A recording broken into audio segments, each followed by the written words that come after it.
Now let's take a look at problem number 2. So with problem number 2, trip to grandma's house. A student travels to their grandmother's house and later returns home. So that means they went to their grandmother's house and they came home. Graph description, it starts at 0 miles at 7:30 a.m., reaches 30 miles at 8:30 a.m., distance stays constant until 10 a.m., and then returns to 0 miles by 11:30 a.m. So now let's go ahead and label our graph points. So once again, time is going to be on the x-axis. So time, and it seems I'm just going to put time in hours. All right, so time is going to be in hours. So time is in hours. And that's on my x-axis.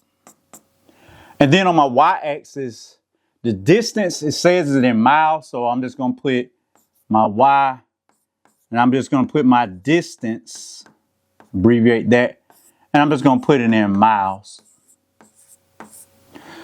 So now, starts at 0 miles at 7:30 a.m. So 0 miles at 7:30 a.m.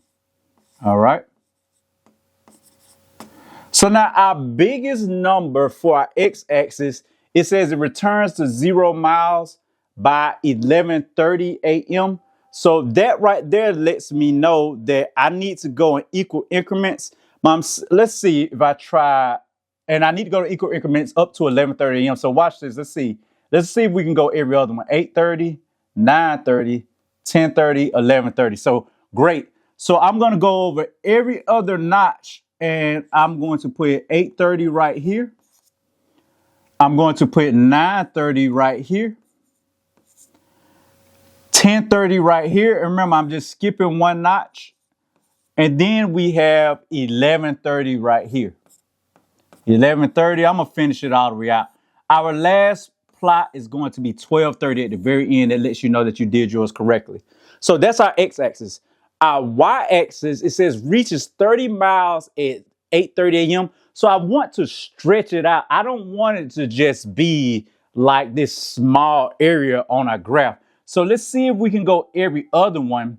And let's do 10, 20, 30, 40, 50. Yes, that works. So every other notch, we're going to put 10 miles, and then we're going to go up to 20 and just keep adding 10, 30, 40, and then 50. So now that we've got our graph actually set up, now let's go ahead and reanalyze and plot our axis points. So starts at 0 miles at 7:30 a.m. So I'm going to put a check by that. Reaches 30 miles at 8:30 a.m. So here's 30 right here. Here's 8:30. So I'm going to draw a line, and I'm going to connect my dots from 0 up to 30 miles at 8:30. So put a check by that. Distance stays constant until 10 a.m. So here's 9:30 a.m. Here's 10:30. So the number in between 9:30 and 10:30 is 10 a.m. So I'm going to take this up. So that lets me know I need to go over right here, stop right here, and put a notch. Let's put a check by that. And then it says returns to 0 miles by 11:30 a.m. So here's 0 right here. Here's 11:30. So I'm going to go ahead and I'm going to put a notch right here. And then I'm going to go ahead and connect my dots. And so I got my line right there. So now we've actually graphed it based upon the evidence and the data that they gave us in the story. So let's answer our questions. How long did it take to reach grandma's house? So from 7:30 to 8:30, that's 1 hour that passed. So 1 hour. How far away is grandma's house? So from 0 up to 30, that means her grandma's house is 30 miles. 30 miles. How long did the students stay there? So let's see. They got there at 8:30. They stayed from 8:30 to 10 o'clock. So 8:30 to 10 o'clock, that's roughly an hour and a half or 1 hour, 30 minutes. So 1 hour, 30 minutes. So an hour and 30 minutes. At what time did the student start heading home? So you notice the line starts going down right here. And remember, between 9:30 and 10:30, it's 10 o'clock. So they started heading home at 10 a.m. How long did the return trip take? So they started at 10 a.m. and they got back home at 11:30.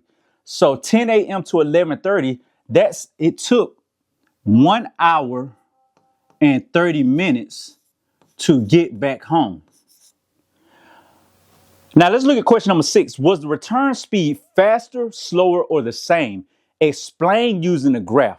So the first thing I'm going to do is I'm going to look at the slope of the lines. I noticed that from 7:30 to 8:30, this line has a steeper slope. But from 10 a.m. to 11:30 a.m., it seems the line kind of steadies out or it slopes off. So it's not as steep as this first line. So it lets me know that the return speed was actually slower. Now, that's one way I can do it by looking at the line. Another way I can do it is, look, from 7:30 to 8:30, that's 1 hour. Because it says how long did it take to reach grandma's house. But then if you look, we started going back home at 10 a.m. to 11 and got home at 11:30 a.m. So that's an hour and a half. So the evidence that we recorded earlier lets us know, one, the slope of the line is not as steep on the return back home. So that lets us know it was slower. Also, if we look at the numbers from 10 a.m. to 11:30 a.m., it took longer. It took 1 hour to get there, but it took an hour and 30 minutes to get back. So was the return speed faster, slower, or the same? We can put slower.